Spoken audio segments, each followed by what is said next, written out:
कायाकल्प करने की यदि कोई विधि है तो वो शंख प्रक्षालन ही है। वैसे हम लोग कहते हैं नेचुरोपैथी में कि कायाकल्प हो जाता है, लेकिन वास्तव में प्राकृतिक चिकित्सा में जो उपचार दिए जाते हैं इसमें जो हमारे मल निष्कासक अंग हैं उनको सक्रिय करने वाले उपचार होते हैं। उनके माध्यम से टॉक्सिन्स भी निकलते हैं, लेकिन उनकी सक्रियता बढ़ाते हैं हम लोग, और वो एक दिन में या कुछ घंटों में संभव नहीं होता है।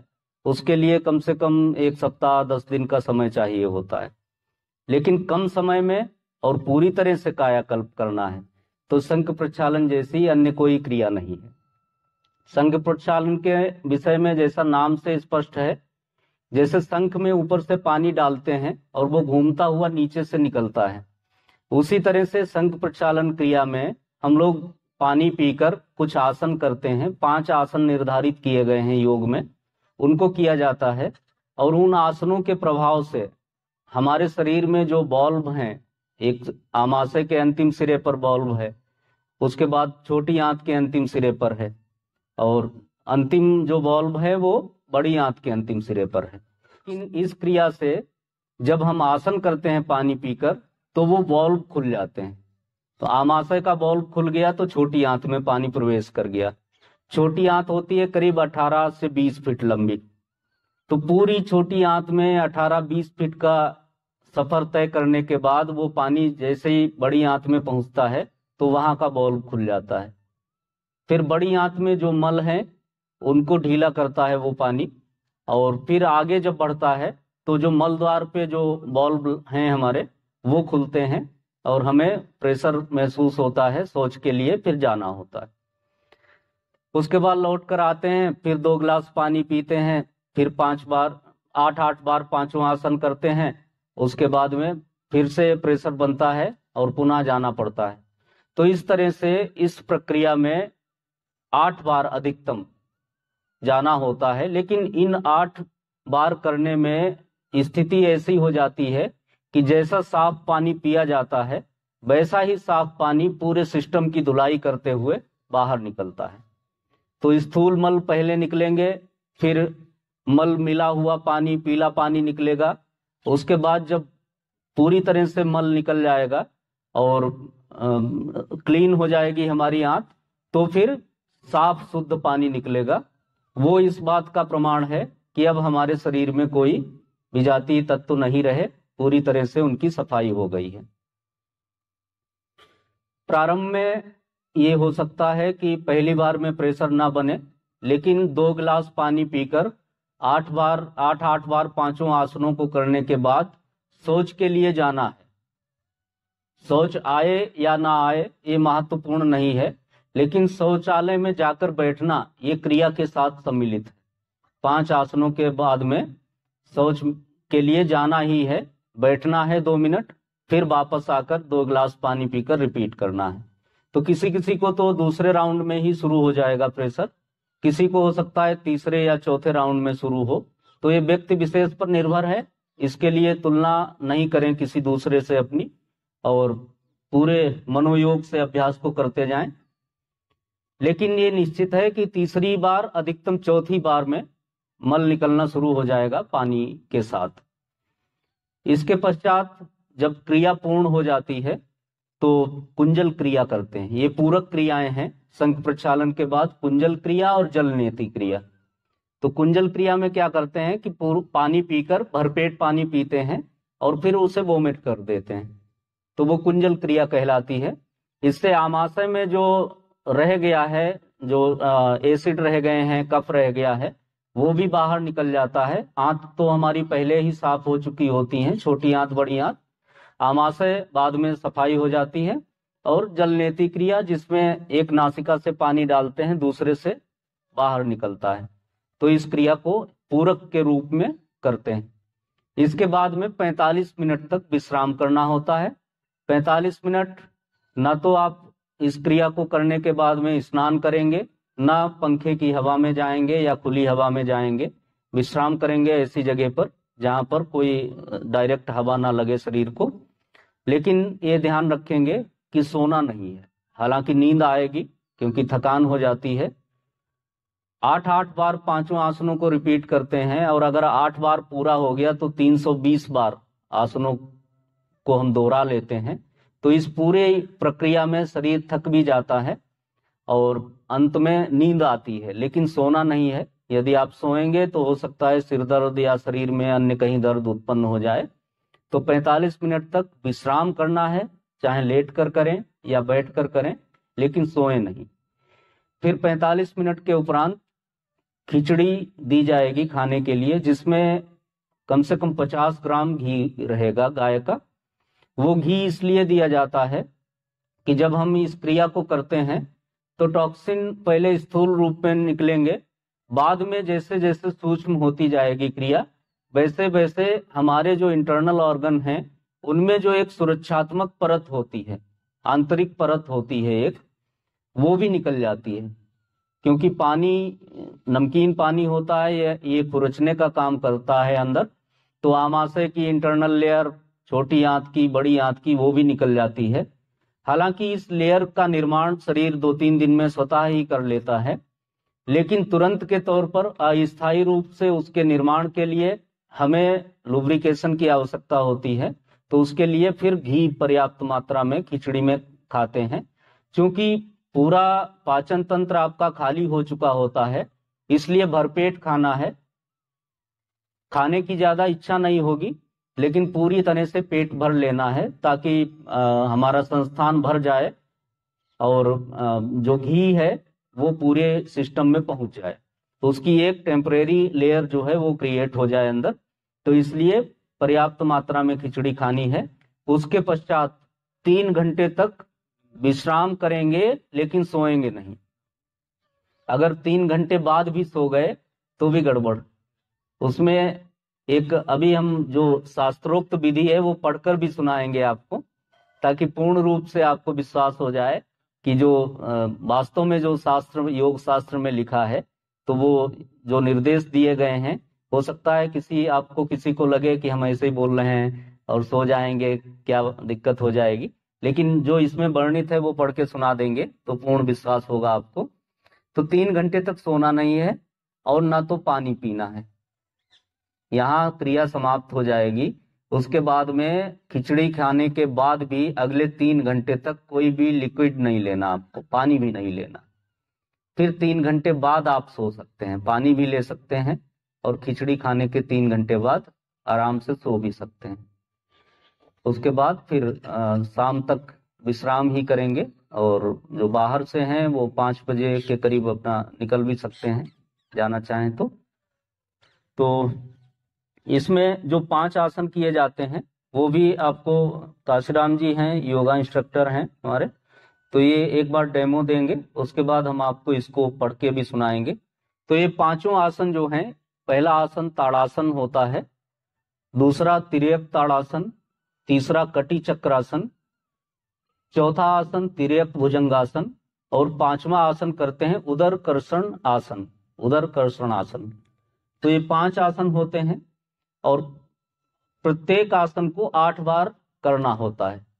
2 गिलास पानी पिएंगे, 8-8 बार 5 आसनों को करेंगे। उसके बाद शौच के लिए जाएंगे, फिर आएंगे, फिर 2 गिलास पानी पिएंगे और 5 आसन 8-8 बार रिपीट करेंगे। अच्छा, तीसरी चौथी बार में ये संभव है, आपको ये 8 की बाध्यता नहीं रहेगी।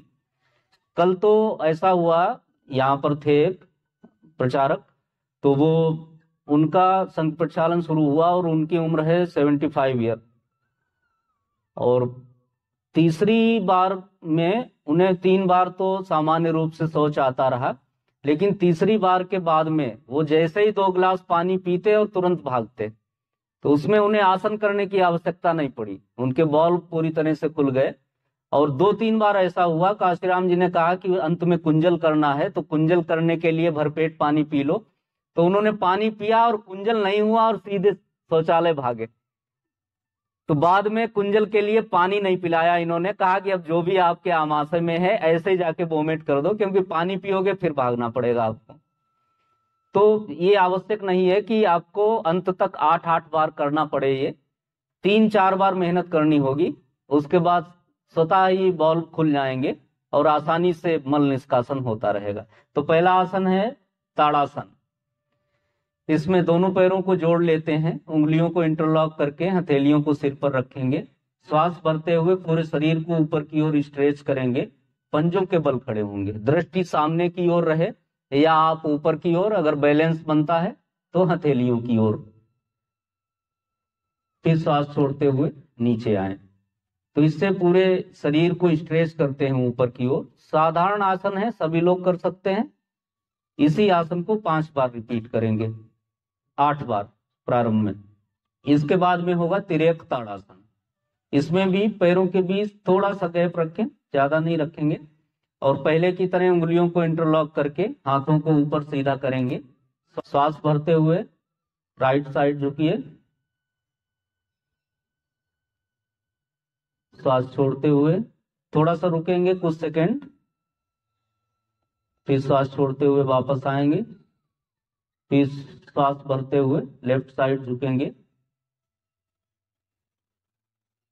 हाथों को कानों से स्पर्श कराते रहेंगे, आगे या पीछे नहीं रखेंगे हाथ, श्वास छोड़ते हुए वापस आएंगे। ये दूसरा अभ्यास है, ये है तिर्यक ताड़ासन। इसके बाद करते हैं हम लोग कटी चक्रासन। कटी का अर्थ होता है कमर और चक्र का अर्थ होता है घुमाना। तो कमर को घुमाने वाला जो आसन है, इसमें हम पैरों को स्थिर कर लेंगे एक जगह पर और पूरे शरीर को घुमाएंगे, पहले दाहिनी तरफ, और शरीर को घुमाते हुए हाथों को भी इस तरीके से घुमाएंगे कि दोनों हाथ शरीर से लिपट जाएंगे। अगर दाहिनी तरफ हम मूव कर रहे हैं तो दाहिना हाथ कमर से लिपट जाए और बायां हाथ कंधे पर आ जाए। बाईं तरफ मूव करेंगे तो बायां हाथ कमर से लिपट जाएगा पीछे और दाहिना हाथ कंधे पर आ जाएगा। एक बार करके दिखाइए। इसे भी सांस भरते हुए ही जाएंगे पीछे, या सामान्य रूप से भी श्वास के साथ कर सकते हैं। पैर के पंजे स्थिर रहेंगे, पंजे मूव नहीं करेंगे, केवल पंजों के ऊपर का भाग ट्विस्ट करेंगे इसी तरह से। दूसरी तरफ इसी प्रकार से।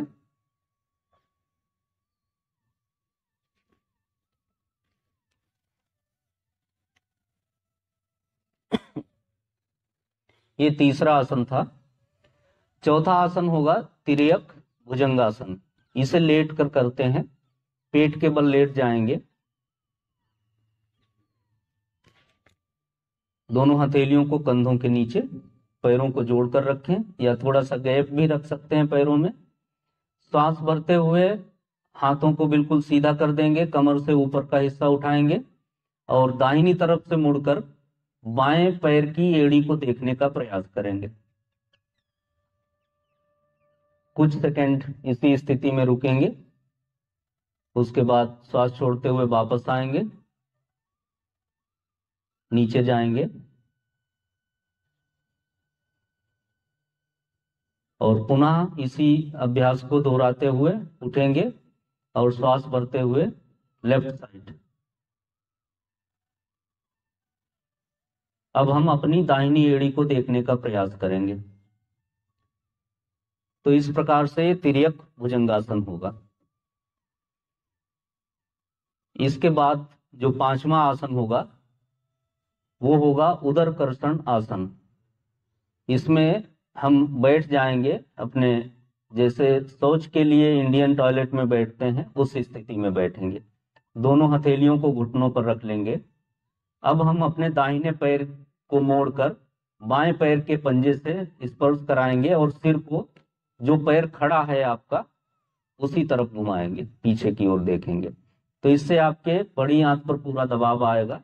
अंत में बड़ी आंत पर दबाव देकर मल को निष्कासित करना होता है। इसी को दूसरे पैर से रिपीट करेंगे। वापस आए और बाएं पैर को दाहिने पैर के पंजे से लगाकर, जो पैर जमीन पर रखा हुआ है, खड़ा है, उसी तरफ गर्दन को मोड़ेंगे। तो इसे भी 8-8 बार रिपीट करेंगे। जिनको करने में कठिनाई होगी उनको इसका विकल्प बता देंगे, ये थोड़ा सा कठिन आसन है तो वो इसको कर सकेंगे। तो ये 5 आसन हैं जो इस क्रिया के दौरान किए जाएंगे। अब जो योग शास्त्र में जो वर्णित है संघ प्रक्षालन के विषय में, उसकी चर्चा कर लेंगे, उसे पढ़कर भी हम सुनाएंगे आपको। संघ प्रक्षालन जैसे पहले बताया हमने कायाकल्प करने वाली क्रिया है, तो शरीर के सभी रोग इससे नष्ट होते हैं, क्योंकि शरीर एकदम अंदर से नया हो जाता है, हमारा पाचन संस्थान पूरी तरह से नया हो जाता है, उत्सर्जन संस्थान पूरी तरह से क्लीन हो जाता है। रोगों का जो कारण होता है वो शरीर स्थित मल ही होते हैं। प्राकृतिक चिकित्सा कहती है जहां कूड़ा वहां कीड़ा, अर्थात जहां पर गंदगी है शरीर में वहां पर वायरस भी घुसेंगे, बैक्टीरिया भी आएंगे और तमाम तरह के रोग भी उत्पन्न होंगे। उस कूड़ा को वहां से हटा दिया जाए तो रोग अपने आप समाप्त हो जाएंगे। जैसे किसी कमरे में गंदगी इकट्ठा है तो स्वाभाविक है उस कमरे में मच्छर मक्खी इत्यादि आ जाएंगे। अब उन्हें खत्म करने के दो तरीके हैं। एक तो ये है कि वहां पर कीटनाशक का आप प्रयोग कर लें, तो वो उस कीटनाशक के प्रभाव से कुछ समय के लिए नष्ट हो जाएंगे, लेकिन चूंकि गंदगी है तो नए मच्छर मक्खी वहां आ जाएंगे और इस बार जो आएंगे उनके अंदर इतना प्रतिरोध होगा कि वो पहले वाले जो कीटनाशक का प्रयोग किया है हमने उससे नष्ट नहीं होंगे, क्योंकि वो उसी कीटनाशक में उत्पन्न हुए हैं। दूसरा तरीका ये है कि उस गंदगी को कमरे से उठाकर बाहर फेंक दो तो मच्छर मक्खी अपने आप बाहर चले जाएंगे। यही स्थिति शरीर पर लागू है कि एक तरीका ये है कि रोग हुआ, हमने दवाई खा के उसको दबा दिया, तो कुछ समय के पश्चात पुनः रोग उत्पन्न होगा, क्योंकि रोगों का कारण शरीर में ही स्थित है। दूसरा तरीका यह है कि हम उस गंदगी को अपने शरीर के निष्कासक अंगों के माध्यम से बाहर निकाल दें। तो जब गंदगी बाहर निकल जाएगी तो रोग स्वतः ही उस गंदगी के साथ शरीर से बाहर निकल जाएंगे। तो आज आप संघ प्रक्षालन करेंगे और इसका प्रभाव आगे आप 1 महीने तक अपने शरीर पर देखेंगे। चमत्कारिक रूप से प्रभाव पड़ेगा। जिनको गैस, कब्ज, एसिडिटी, त्वचा रोग, मधुमेह, अन्य जो रोग हैं, हृदय रोग, इनसे संबंधित रोग हैं, रक्त विकार संबंधी जितने रोग हैं, उनमें सब में इसका बहुत ही पॉजिटिव इफेक्ट आएगा और वास्तव में कायाकल्प की अनुभूति आप लोग करेंगे। योग शास्त्र में संघ प्रक्षालन के विषय में जो वर्णन है एक बार उसको पढ़ते हैं।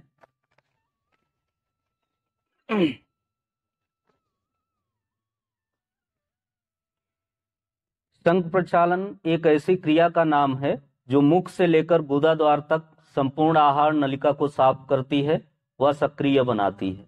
यह अत्यंत लाभकारी क्रिया है। यह एकमात्र क्रिया है जो संपूर्ण पाचन संस्थान का व्यवस्थित व सही रूप में प्रक्षालन करती है। यद्यपि विरेचन आदि में पाचन संस्थान को पूरी तरह खाली करने में सहायक है, लेकिन इससे प्रणाली पर अनावश्यक जोर पड़ता है और अत्यधिक प्रदाह होता है। जो दूसरी विरेचन की पद्धतियां हैं, जैसे कोई लैक्जेटिव ले लिया, कुछ दवाइयां ले ली, तो उनसे विरेचन तो हो जाता है, लेकिन पाचन संस्थान पर अनावश्यक दबाव भी पड़ता है।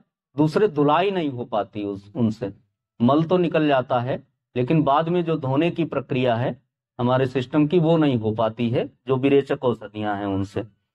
तो लेकिन इसमें क्या होता है कि विरेचन आंतों की दीवार में जमे मल को खुरच कर निकाल नहीं पाते, जबकि संघ प्रक्षालन आंतों की दीवारों को अच्छी तरह धो देता है। इस क्रिया को वारिसार धोती भी कहते हैं। वारी का अर्थ होता है जल और धोती का धोना या साफ करना, अर्थात जल द्वारा संपूर्ण पाचन संस्थान की सफाई या धुलाई की क्रिया वारिसार धोती है। इसे कायाकल्प भी कहा जाता है, अर्थात पूरे शरीर का रूपांतरण। वास्तव में यह ऐसी है भी, इस क्रिया को करने से संपूर्ण शारीरिक स्वास्थ्य में आश्चर्यजनक परिवर्तन होता है। शास्त्रों में जो उल्लेख है उसमें अनेक प्राचीन योग शास्त्रों में संघ प्रक्षालन का उल्लेख किया गया है, तथापि इसका विशद वर्णन कहीं नहीं मिलता है, क्योंकि इसे गुरु के मार्गदर्शन में सीखने का विधान है। यही कारण है कि प्राचीन पारंपरिक योग शास्त्रों के अध्ययन मात्र से इस क्रिया का अभ्यास नहीं किया जा सकता। उदाहरण स्वरूप घेरण्य संहिता में महर्षि घेरण्य ने कहा है कि धीरे धीरे अपने शरीर को कंठ तक जल से भर लें, जल को पेट में घुमाएं, तत्पश्चात मलोत्सर्ग हेतु जाएं। केवल इतना लिखा हुआ है हिरण्य संहिता में। वारिसार अतिगुप्त क्रिया है, ये समस्त शरीर को शुद्ध करती है। जब व्यक्ति इसे ठीक ढंग से करता है तो उसे दिव्य शरीर की प्राप्ति होती है। ये भी हिरण्य संहिता में लिखा हुआ है, लेकिन विधि कहीं नहीं लिखी है। लाभ तो लिखे हुए हैं इनके, लेकिन विधि नहीं लिखी है। प्राचीन काल में योगी महात्माओं ने शंख प्रक्षालन तथा अन्य अनेक क्रियाओं का वर्णन बड़े ही अस्पष्ट ढंग से किया है। ऐसा करने के पीछे निश्चय ही विशिष्ट उद्देश्य था। वे लोगों को इन क्रियाओं के अस्तित्व से तो परिचित कराना चाहते थे, लेकिन साथ साथ में वो यह भी चाहते थे कि कोई इन क्रियाओं को गुरु के मार्गदर्शन के बिना ना करे, क्योंकि शंख प्रक्षालन सहित ऐसी अनेक योग क्रियाएं हैं जिनका अभ्यास गलत ढंग से करने पर लाभ की जगह हानि हो सकती है। यही कारण है कि प्राचीन योगी जनों ने बहुत सावधानी पूर्वक इन क्रियाओं का वर्णन किया है।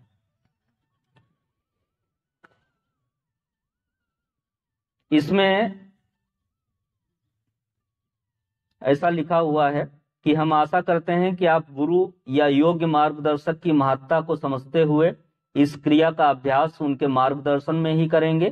तथापि इस क्रिया का विशद चर्चा का उद्देश्य ये है कि जिन लोगों को गुरु या अनुभवी शिक्षक का मार्गदर्शन न मिले, वे यहाँ बताए अनुसार स्वयं इस क्रिया का अभ्यास कर सकें। वास्तव में यह क्रिया अत्यधिक लाभप्रद है और हम नहीं चाहते कि केवल कुछ लोग ही इसका लाभ उठावें। अतः अधिक से अधिक लोग इस क्रिया से लाभान्वित हों, यही हमारा उद्देश्य है। तथापि एक बात का हमेशा ध्यान रखें कि जो निर्देश यहाँ दिए गए हैं उनका अनुसरण बड़ी सावधानी व सतर्कता पूर्वक करें, क्योंकि यदि आप नियमों और निर्देशों का पालन नहीं करेंगे तो संभव है कि लाभ के बजाय कुछ क्षति भी हो जाए। प्रायः कुछ लोगों की आदत होती है कि वे विभिन्न नियमों और निर्देशों को गंभीरता पूर्वक नहीं लेते और इस प्रकार अनावश्यक परेशानी मोल लेते हैं। यही कारण है कि हम आपको बार बार इसकी चेतावनी दे रहे हैं। आहार संबंधी परहेज और अन्य जो परहेज हैं वो आगे हम आपको बता रहे हैं। तो इतना सब कहने के बाद हमारा सुझाव है कि आप शंख प्रक्षालन का अभ्यास किसी के मार्गदर्शन में या स्वतंत्र रूप से करें। इस प्रकार आपको स्वयं अनुभव हो जाएगा कि यह कितना लाभप्रद है। तैयारी: यदि आप शंख प्रक्षालन की तैयारी करना चाहते हैं और इसे करना चाहते हैं तो बेहतर होगा कि आप शंख प्रक्षालन के पूर्व रात्रि को हल्का अर्ध तरल भोजन ग्रहण करें। जैसे आपको यहाँ पर खिचड़ी खिलाई गई है रात को, तो हल्का भोजन घर में भी अगर किसी को कराना हो तो एक दिन पहले से ही उसकी तैयारी शुरू करेंगे और रात को हल्का भोजन कराएंगे। इसके बाद अभ्यास करने के पहले ही पर्याप्त मात्रा में गर्म जल तैयार कर लेना पड़ता है। ध्यान रखें, शंख प्रक्षालन के दौरान मौसम खराब ना हो, अर्थात अधिक ठंडा मौसम हो तो शंख प्रक्षालन ना करें।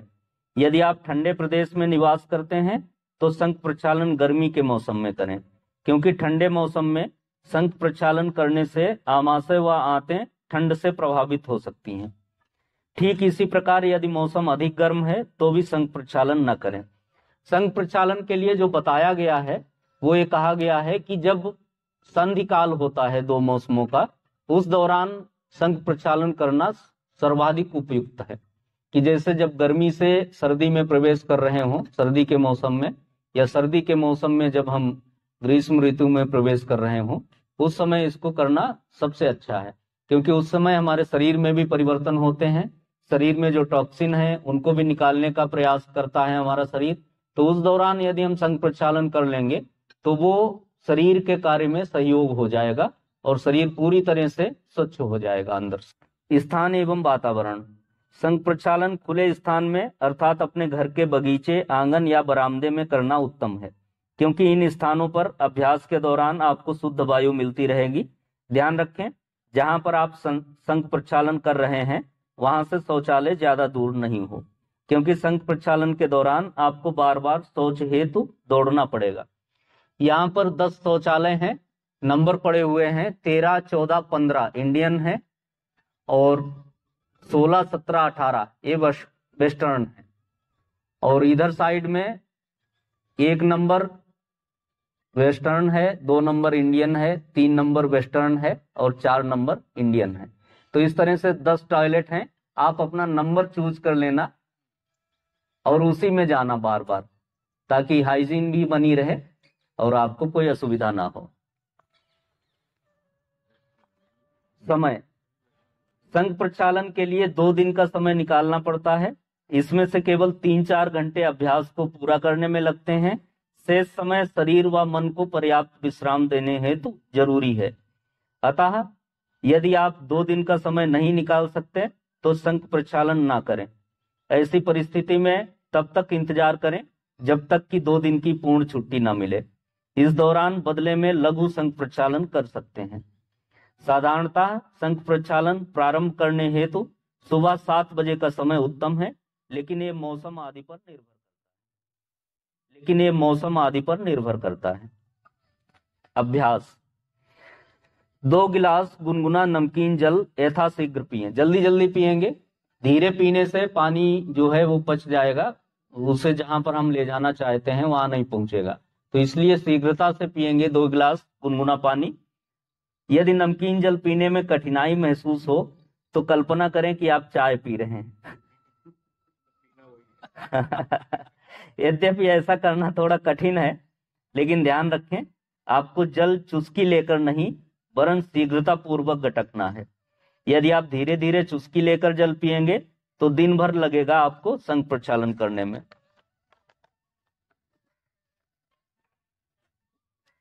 जल पीने के बाद संघ प्रक्षालन के 5 आसन का अभ्यास करें, जो अभी बताया है। ताड़ासन 8 बार, तिर्यक ताड़ासन 8 बार, कटी चक्रासन 8 बार, तिर्यक भुजंगासन 8 बार, उदर कर्षण आसन 8 बार। इन 5 आसनों का अभ्यास करें। आसनों को उचित ढंग से करें, ये ध्यान रखें। पुनः 2 गिलास नमकीन जल पिएं, तत्पश्चात 5 आसनों को 8-8 बार दोहराएं। पुनः 2 गिलास जल पिएं और 5 आसनों को 8-8 बार दोहराएं। अब आप शौच हेतु जाएं। संभव है कि आपको शौच ना लगे, फिर भी शौच करने हेतु जरूर जाएं। किसी भी परिस्थिति में शौच हेतु जोर ना लगाएं, मात्र थोड़ी देर के लिए शौच हेतु बैठें, अर्थात लगभग 1-2 मिनट बस। शौच होता है ये या नहीं ये महत्वपूर्ण नहीं है, शौच हेतु बैठना महत्वपूर्ण है। पुनः अभ्यास के लिए यथास्थान वापस लौट आएं। अब पुनः 2 गिलास जल पिएं और आसनों को 8-8 बार अभ्यास करें। पुनः शौच हेतु जाएं। ध्यान रखें शौच हेतु जोर नहीं लगाना है, अपने आप जो मल या पानी निकलता है उसको निकलने देना है। इस तरह अभ्यास करते जाएं, अर्थात नमकीन जल पिएं और आसनों को दोहराएं, तत्पश्चात शौच हेतु जाएं। कुछ समय बाद अर्थात 6, 10, 16, 20 गिलास या और अधिक गिलास जल पीने पर शौच होगा। ख्याल रखें जितना जल पीने के बाद शौच होता है ये महत्वपूर्ण नहीं है, अतः इस संदर्भ में अनावश्यक चिंता न करें।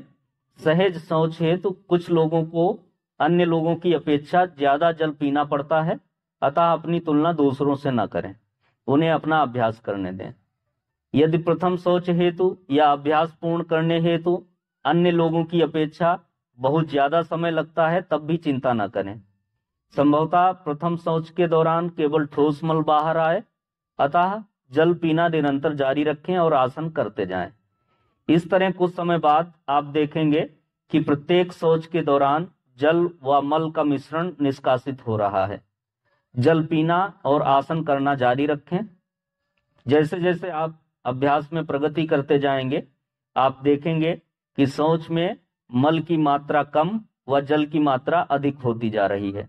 वास्तव में जैसे जैसे आप अभ्यास की पूर्णता के निकट पहुंचते जाएंगे वैसे वैसे मात्र भूरा या हल्का पीला जल शौच के दौरान बाहर आएगा। आप अभी निरंतर जल पीना व आसनों का अभ्यास करना चालू रखें। इस तरह जब तक शौच से स्वच्छ जल न निकलने लगे तब तक अभ्यास करते जाएं। यह इस बात का है कि आपका पाचन संस्थान प्रथम बार पूर्णतः स्वच्छ हो चुका है। अब इसके पश्चात पुनः 2 गिलास जल पिएं और आसनों को दोहराएं, तत्पश्चात शौच हेतु जाएं। यह आंतों की स्वच्छता को सुनिश्चित बना देता है। इस प्रकार संघ प्रक्षालन समाप्त होता है। पूरक अभ्यास, वैसे ये जरूरी नहीं है, लेकिन संघ प्रक्षालन के पश्चात पूरक क्रिया के रूप में कुंजल क्रिया और जलनेति क्रिया इनको करेंगे। प्यास, संघ प्रक्षालन व पूरक अभ्यासों के पश्चात संभवतः आपको प्यास लगे। ख्याल रखें, किसी भी हालत में अभ्यास के पश्चात 3 घंटे तक जल नहीं पीना है। अन्य किसी तरह का पेय भी पूर्णतः वर्जित है। अतः ध्यान रखें, अभ्यास के पश्चात कुछ भी नहीं पीना है। इसकी वर्जना के पीछे अनेक महत्वपूर्ण कारण हैं। पहला कारण है, यदि आप अभ्यास के तुरंत बाद जल इत्यादि पिएंगे तो पाचन संस्थान ठंड से प्रभावित हो सकता है, और चूंकि पाचन संस्थान पूर्णतः खाली व स्वच्छ रहता है, इसलिए ये प्रभाव घातक सिद्ध हो सकता है। इसके अतिरिक्त क्रिया समाप्त होने के पश्चात शरीर आमाशय व आंतों की भीतरी दीवारों की सुरक्षा परत के पुनर्निर्माण में व्यस्त रहता है। जो पहले हमने आपको बताया कि जो इंटरनल लेयर निकल जाएगी आपकी टॉक्सिन्स के साथ में, तो संघ प्रक्षालन करने के तुरंत बाद शरीर उसके निर्माण में लग जाता है, और उस दौरान अगर हमने जल पी लिया या अन्य कोई तरल ले लिया तो वो जो परत निर्माण की प्रक्रिया है वो मंद पड़ जाएगी, क्योंकि संकुचन उत्पन्न होगा अंदर हमारे डाइजेस्टिव सिस्टम में। तो उसमें जो परत निर्माण की प्रक्रिया है उसमें कोई बाधा ना उत्पन्न हो, इसलिए भी वर्जित है 3 घंटे तक जल पीना। इसके पश्चात इस कार्य को पूरा करने में आप जो भोजन ग्रहण करते हैं उसमें घी पूरक का कार्य करता है। अब यदि आप जल पिएंगे तो वो इस परत को अपने स्थान पर टिकने नहीं देगा, वो या तो उसे कमजोर बनाएगा या खुरचकर बाहर ले जाएगा। अतः कम से कम 3 घंटे तक जल या अन्य कोई पेय पदार्थ ग्रहण न करें। अभ्यास समाप्ति के तुरंत बाद विश्राम करें। इसके विषय में लिखा है कि संघ प्रक्षालन व पूरक अभ्यासों की समाप्ति के तुरंत बाद 45 मिनट तक पूर्ण विश्राम करना जरूरी है।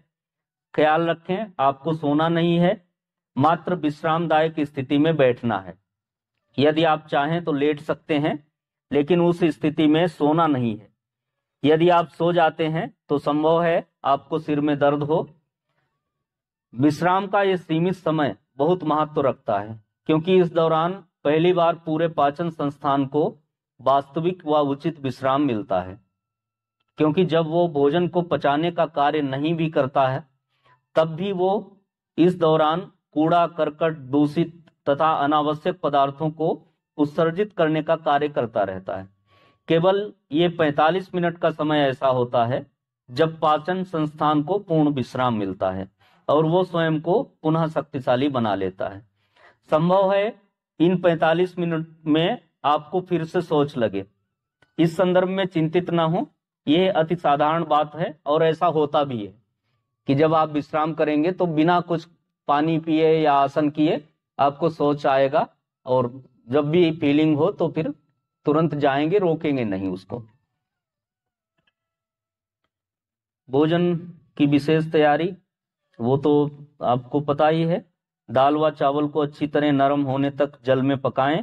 जब चावल दाल की खिचड़ी पर्याप्त नरम हो जाए तब उसमें थोड़ा नमक और हल्दी मिला लें, लेकिन ये आवश्यक भी नहीं है, आप सादा भी खा सकते हैं। लेकिन घी पूरी तरह से खिचड़ी में मिलाएं ताकि वो तरल हो जाए।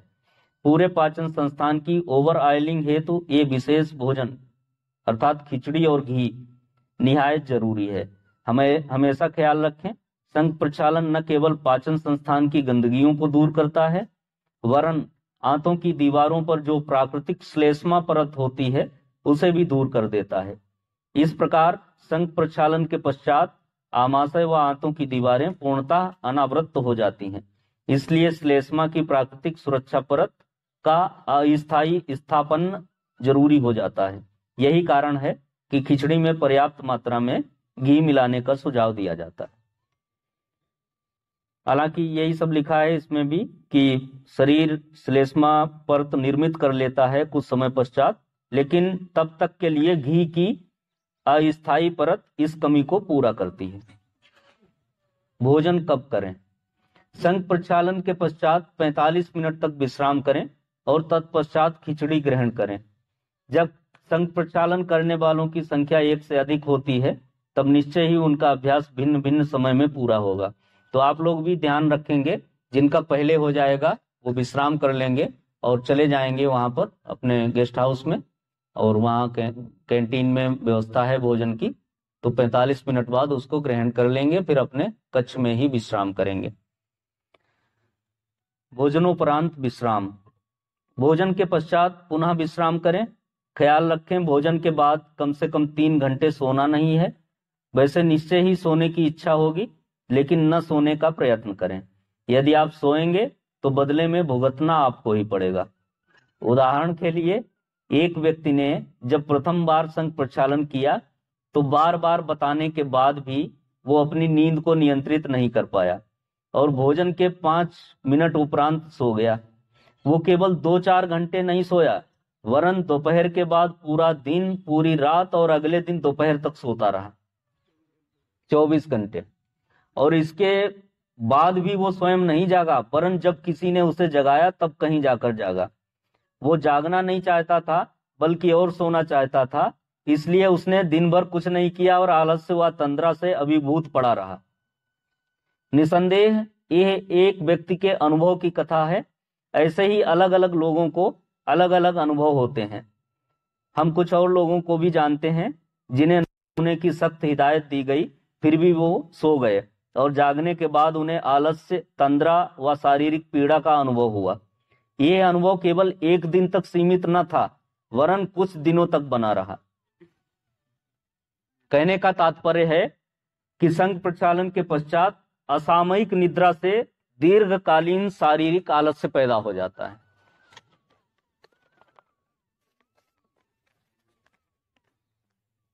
अतः यदि आप आलस्य व तंद्रा से बचना चाहते हो तो संघ प्रक्षालन के पश्चात भोजन करके सीधे सो ना जाएं। तथापि बिना किसी शारीरिक व मानसिक श्रम के आप 3 घंटे तक विश्राम अवश्य करें। जब 3 घंटा पूर्ण हो जाए तब यदि आप चाहें तो सो सकते हैं। इस प्रकार किसी दुष्प्रभाव की संभावना नहीं रह जाती। तो आपको सोना भी नहीं है, नहाना भी नहीं है। संघ प्रक्षालन करने के तुरंत बाद नहाना नहीं है, सीधे जाके आप खिचड़ी ग्रहण करेंगे 45 मिनट बाद, फिर 3 घंटा विश्राम करेंगे। 3 घंटे बाद आप चाहें तो स्नान करके सो सकते हैं। आहार संबंधी परहेज, ये सबसे महत्वपूर्ण है। कल यही बता दिया तो कुछ लोग थे, उन्होंने इसे सुनते सुनते ही कह दिया कि हमारे बस की नहीं है, हम नहीं कर पाएंगे। एक सज्जन तो कहने लगे कि हमें तो बिना दूध पिए नींद ही नहीं आती है, और रात को यहाँ दूध नहीं मिला तो 2 बजे तक हम टहलते रहे और हमें नींद नहीं आई। आपके यहाँ के तो हमने कहा कि भाई दूध तो निषेध रहेगा, अगले 1 सप्ताह तक मिल्क प्रोडक्ट बंद रहेंगे पूरी तरह से। बोले तब तो हम नहीं कर पाएंगे। अब हो सकता है कुछ तंबाकू इत्यादि खाने वाले भी हों, क्योंकि उसका भी निषेध कम से कम 1 सप्ताह तक। तो वो भी थोड़े से भड़क गए, काशीराम जी से कहने लगे कि ऐसा करो, हमारा तो पेट साफ है, हम नहीं करेंगे। तो काशीराम ने फिर उनको हिम्मत दी, बोले नहीं आप करो और अच्छा है। फिर उन्होंने करा जब, तो तीसरी बार के बाद में वो कहने लगे कि हम तो बहुत गलत करने जा रहे थे न करके। बहुत अच्छा हुआ कि आपने हमें हिम्मत दी और करा दिया। तो आहार संबंधी जो परहेज हैं उनका पालन कम से कम 1 सप्ताह तक करना है, इससे कम नहीं। यदि आप इन परहेजों को नहीं निभा सकते तो संघ प्रक्षालन न करना ही बेहतर होगा। आप लोगों में भी जो इनको ना निभा सके उनसे भी यही निवेदन है हमारा कि वो लघु संघ प्रक्षालन कर लें, पूर्ण संघ प्रक्षालन नहीं करें। इसमें निम्नलिखित भोज्य पदार्थ वर्जित हैं। सभी तरह के रसायन संसाधित भोज्य पदार्थ, जितने भी प्रिजर्वेटिव युक्त खाद्य हैं, डिब्बा बंद, पैक्ड, वो बंद रहेंगे। तीखे, कृत्रिम तीखे, अम्लीय तथा मांसाहार। इसके अलावा मद्यपान, सिगरेट, गांजा, भांग तथा अन्य नशीले द्रव्य, चाय, कॉफी, हल्के पेय, दूध, दही, मट्ठा, सभी प्रकार के मसाले तथा कोई भी फल जो गुण में अम्लीय हो, जैसे नींबू, संतरा, अंगूर, अनानास, जो खट्टे प्रजाति के फल हैं उनको भी नहीं लेना है। 1 सप्ताह तक इसका पालन करना है। हाँ, वो भी बता देंगे। नहीं, बहुत बहुत सारे विकल्प हैं अभी हमारे पास खाने के लिए। जितनी भी हरी सब्जियां हैं वो सब ले सकते हैं। मिक्स वेज दलिया ले सकते हैं, हरी सब्जी रोटी लीजिए, सलाद लीजिए। साधारण, जरूरी नहीं है कि हम पिज्जा, बर्गर और दुनिया भर के जो फास्ट फूड हैं उनको खाएं।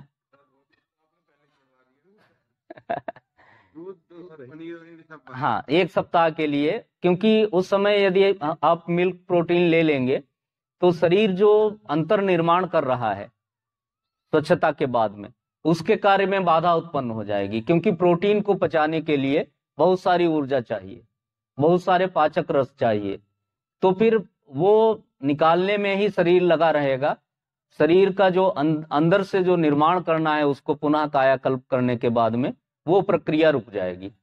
तो इसलिए पाचन संस्थान पर कम से कम जोर डालना है।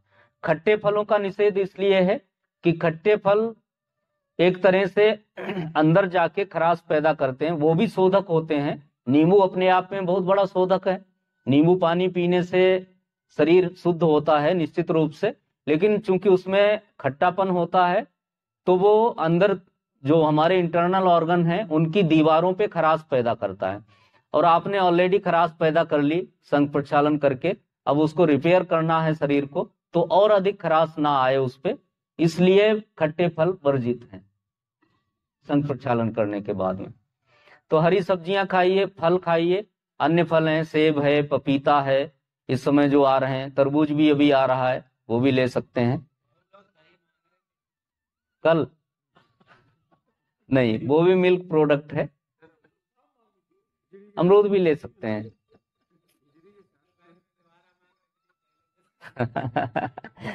तो क्योंकि प्रोटीन पचने में बहुत ज्यादा समय लगता है और उसका पाचन भी हमारी छोटी आंत में होता है, आमाशय में पाचन नहीं हो पाता पूरी। दाल ले सकते हैं? हाँ, दाल ले सकते हैं, मूंग की दाल ले सकते हैं, छिलके वाली, अन्य दालें ना लें। तो इनमें जो ये वर्जित हैं ये बताया हमने आपको। ध्यान रखें, संघ प्रक्षालन के पश्चात सादा व सुपाच्य भोजन करें। मिर्च ना डालें, मसाले पहले ही मना किए हुए हैं, तो आप हल्दी, जीरा, धनिया ये ले सकते हैं मुख्य रूप से मसालों के रूप में। अन्य तीखी लाल मिर्च, काली मिर्च इत्यादि इनका सेवन ना करें जी। इसमें सादा सुपाच्य भोजन करें। भोजन पर्याप्त रूप से प्राकृतिक हो एवं अम्लीय ना हो। 2 तरह के खाद्य होते हैं, क्षारीय और अम्लीय। हमारे रक्त में भी, रक्त का भी जो गुण होता है वो भी 2 तरह का है। रक्त में कुछ क्षार है और कुछ अम्ल है। तो जो इसकी टेंडेंसी है वो 80% तो अल्कलाइन है, क्षारीय है, और 20% एसिटिक है। तो जो भोजन हम लेते हैं, जितने प्राकृतिक भोजन है, प्राकृतिक स्वरूप में जितना भोजन ग्रहण करेंगे वो सब शरीर में क्षार उत्पन्न करेंगे। और जितने परिशोधित खाद्य, जिनको रिफाइंड कर दिया गया, पैकिंग में आ रहे हैं, जितने डिब्बा बंद खाद्य पदार्थ हैं, पैक्ड हैं, वो सब अम्लीय है। इतना समझ लीजिए। जितने प्रकृति से आए हुए हैं, प्राकृतिक स्वरूप में हैं, वो सब क्षारीय हैं। तो हरी सब्जियां, फल मुख्य रूप से उनका सेवन, और साथ में रोटी या दलिया, पूड़ी, पराठे इत्यादि लेंगे तो वो परिशोधित हो जाएंगे। एक गेहूं को पूड़ी तक आते आते कितना उसका स्वरूप बदल गया, तो फिर वो अम्लीय हो जाएगा, उसको नहीं लेना है। तो भोजन में चावल, गेहूं, दाल, दलहन, कम अम्लयुक्त फल, साग सब्जी व गिरीदार फल जैसे नारियल है, सोयाबीन आदि ले सकते हैं। इस दृष्टिकोण से आप अपने विवेक, अनुभव व सामान्य ज्ञान का उपयोग करें। हमेशा ख्याल रखें कि आपने संपूर्ण पाचन संस्थान की सफाई की है, और यदि आप गलत आहार करते हैं तो इसका पाचन संस्थान पर घातक व विपरीत प्रभाव पड़ सकता है। अतः बेहतर है कि आप आहार संबंधी जो निर्देश दिए जा रहे हैं उन्हें अच्छी तरह समझ लें तथा उनका पालन करें। इसके अतिरिक्त सावधान रहें कि भोजन ठीक से पका हो, उसमें किसी प्रकार की गंदगी, अशुद्धि व विषाक्त तत्व ना हो। संक प्रक्षालन के पश्चात पाचन संस्थान दूषित व अवांछित भोज्य पदार्थों के प्रति ज्यादा संवेदनशील हो जाता है। अतः अपने शारीरिक स्वास्थ्य व दृष्टिकोण सुरक्षा के दृष्टिकोण से ज्यादा सावधानी बरतें व दिए गए निर्देशों का पालन करें। इस तथ्य को स्पष्ट करने के लिए हम एक घटना का वर्णन उदाहरण स्वरूप करेंगे। एक व्यक्ति ने किसी अनुभवी योग शिक्षक के मार्गदर्शन में संक प्रक्षालन किया। उसे भोजन संबंधी समस्त नियम बता दिए गए तथा 1 सप्ताह तक भोजन संबंधी परहेज करने की चेतावनी भी दे दी गई। अच्छा, उसे मिठाई बहुत पसंद थी। अच्छा, एक दिन बाजार से निकल रहा था, वो गुजर रहा था। रास्ते में एक होटल था जहां हमेशा शुद्ध, ताजी व स्वादिष्ट मिठाइयां तैयार मिलती थीं। होटल के बगल से गुजरने पर होटल में रखी विभिन्न मिठाइयों की सुवास उसके मन को लुभाने लगी। यद्यपि उसे मालूम था कि अभी उसके लिए मिठाई वर्जित है, फिर भी वो स्वयं को रोक नहीं सका। संकल्प विकल्प में डूबा वो मन ही मन सोचने लगा, मैंने कल संक प्रक्षालन किया था और आज दूसरा दिन है, अतः 1 आध प्लेट मिठाई खा लेने में कोई हानि नहीं है। इस प्रकार वो होटल में घुस गया और मिठाई का स्वाद लिया। इसके बाद में अगले 1 माह तक उसके पाचन संस्थान में गड़बड़ी बनी रही और उसे उपवास करना पड़ा पाचन संस्थान को दुरुस्त करने के लिए। ऐसा इसमें लिखा है कि उसे भोजन करने में बड़ी तकलीफ होती थी, कुछ भी खाने से उसे दस्त और मिचली हो जाती थी। पूरे 1 माह तक वो परेशान रहा। अंततः शरीर को सामान्य बनाने हेतु उसे उपवास करना पड़ा। यदि वो मिठाइयां खाने से पूर्व 1 सप्ताह तक परहेज व बताए गए नियमों का पालन करता तो ऐसी नौबत नहीं आती। अतः हम पुनः दोहराते हैं कि 1 सप्ताह तक भोजन के मामले में सावधानी बरतें तथा अपने विवेक से काम लें।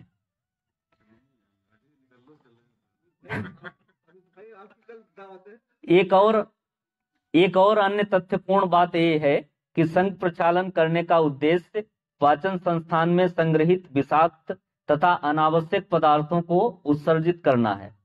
अतः अभ्यास के बाद यदि आप अपने पाचन संस्थान में पुनः गलत व अवांछित पदार्थों को ठूंसते चले जाते हैं तो अभ्यास करने का कोई सार नहीं निकलता और इस तरह आप अपने समय व शक्ति का अपव्यय करते हैं।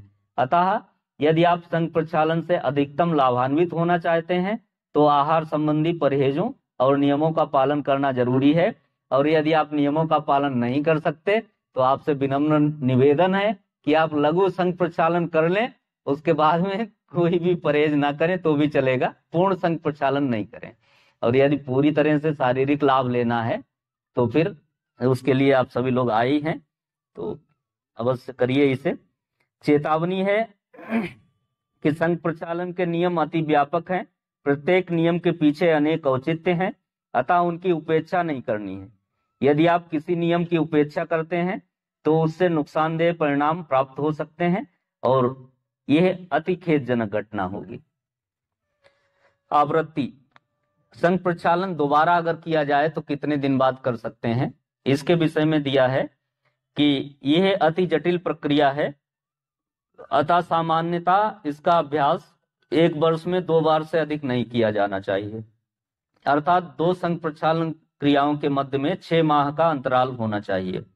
विशेष परिस्थिति में इस नियम को तोड़ा जा सकता है और समय से पूर्व भी अभ्यास की पुनरावृत्ति की जा सकती है।